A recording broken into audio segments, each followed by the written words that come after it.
बिस्मिल्लाहिर्रहमानिर्रहीम। आप देख रहे हैं मगर ट्रैवल्स। कुवैत के हवाले से कुछ इंपॉर्टेंट अपडेट्स हैं आज की जो आपसे डिस्कस करनी है। कुवैत में कोविड-19 के बाद इस टाइम वर्क फोर्स की काफ़ी ज़्यादा ज़रूरत है। गवर्नमेंट के अंडर जो भी इंडस्ट्रीज़ हैं, जो ऑयल की जो फैक्ट्रीज़ हैं, इस तरह बाकी जो भी गवर्नमेंट के अंदर जो काम करती हैं, जो फैक्ट्रीज़ मुख्तलिफ़ किस्म की मुख्तलिफ़ प्रोडक्ट्स की प्रोडक्शन के लिए, वहाँ पे टेक्निकल लेबर की इस टाइम बहुत ज़्यादा ज़रूरत है। कुवैत में तकरीबन 3-4 माह पहले एक सिस्टम ये था कि इन लोगों ने जो फ़ॉरेन लेबर थी, जो गैर मुल्की थे, मुख्तलिफ़ इंडस्ट्रीज़ में जो काम कर रहे थे, उन्हें इस नीयत से निकाल दिया था कि अब उनकी जगह पे कुवैतियों को, कुवैत के जो लोकल सिटीजन्स हैं, उन्हें रिप्लेस किया जाएगा और उन्हें जॉब्स दी जाएंगी उन टेक्निकल जॉब पे। लेकिन जैसे ही कुवैत को वहाँ पे उनकी रिक्रूटमेंट स्टार्ट की, तो कुवैतियों ने वहाँ उन पोस्ट पे काम करने पे इनकार कर दिया था।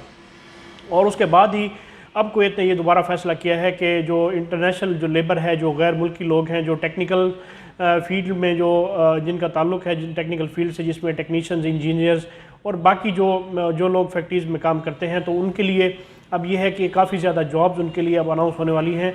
और कुवैत को इन जॉब्स की काफ़ी ज़्यादा ज़रूरत है, क्योंकि वहाँ पे टेक्निकल के रिलेटेड जो भी फील्ड्स हैं उसकी काफ़ी ज़्यादा शॉर्टेज है और उसमें इन लोगों को बंदे डिमांड करने हैं। और इसमें ऑफिशियल चैनल ये है कि पाकिस्तान में अगर उसके थ्रू होगी, तो पिछले दिनों कुवैत के जो वज़ीर ख़ारजा का एक कामयाब दौरा गुजरा है, उसमें भी इन लोगों ने कहा है कि हम पाकिस्तान के लिए और पाकिस्तान की जो टेक्निकल लेबर है, इसके लिए, इनकी रिक्रूटमेंट के लिए अपने जो वसाइल हैं वो खर्च करेंगे और इनके लिए जो फोरम है मुख्तलिफ वो भी कायम किया जाएंगे। और आइंदा दिनों में इसके बारे में कम्प्लीटली तौर पर ऐलान हो जाएगा। और पाकिस्तान में एक ऑलरेडी एक इदारा है, ओवरसीज़ एम्प्लॉयमेंट कॉरपोरेशन, जिसके थ्रू कुवैत ने पहले भी रिक्रूटमेंट की है और अब भी उसी के थ्रू रिक्रूटमेंट होगी। और आइंदा कुछ दिनों में इसके बारे में मज़ीद अपडेट भी ज़रूर इस टाइम आ जाएगी। और इसके साथ ही कुवैत में इस टाइम कोविड-19 के केसेस बहुत ज़्यादा बढ़ रहे हैं और इस हवाले से कहा गया है कि कर्फ्यू जो रात के टाइम लगाया गया है, इसमें अब इसका फ़ायदा नहीं है और इसे रिमूव करके इसके अल्टरनेट कोई पॉलिसी लाई जाए या दिन में कोई लॉकडाउन किया जाए।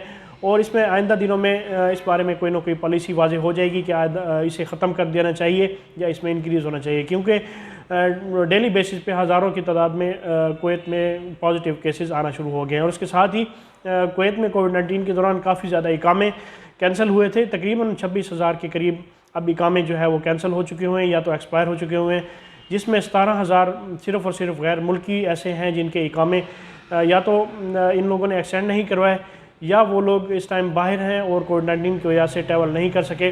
तो ये बहुत ज़्यादा तादाद है। कुवैत को चाहिए, कुवैत गवर्नमेंट को चाहिए कि इस बारे में अपनी जो पॉलिसी है वो रिवाइव करे और ऐसे तमाम अफराद को जो लोग कुवैत ट्रैवल करना चाहते हैं, जिनके वीज़े ख़त्म हो चुके हुए हैं, तो उनके वीज़ा रिन्यूअल का कोई ना कोई सिस्टम दिया जाए। और उम्मीद की जाती है कि आइंदा दिनों में इस बारे में ज़रूर कोई कुवैत की गवर्नमेंट इस बारे में फ़ैसला देगी, तो ज़रूर इस बारे में आपको आगाह किया जाएगा। तो ये कुवैत के हवाले से कुछ इंपॉर्टेंट अपडेट्स थी आज की जो आपसे डिस्कस करनी थी। इस वीडियो को लाइक करें, अपने दोस्तों के साथ शेयर कीजिए और मगर ट्रैवल्स को सब्सक्राइब करना न भूलें। अल्लाह पाक हम सब का हामी नासिर हो। अल्लाह हाफ़िज़।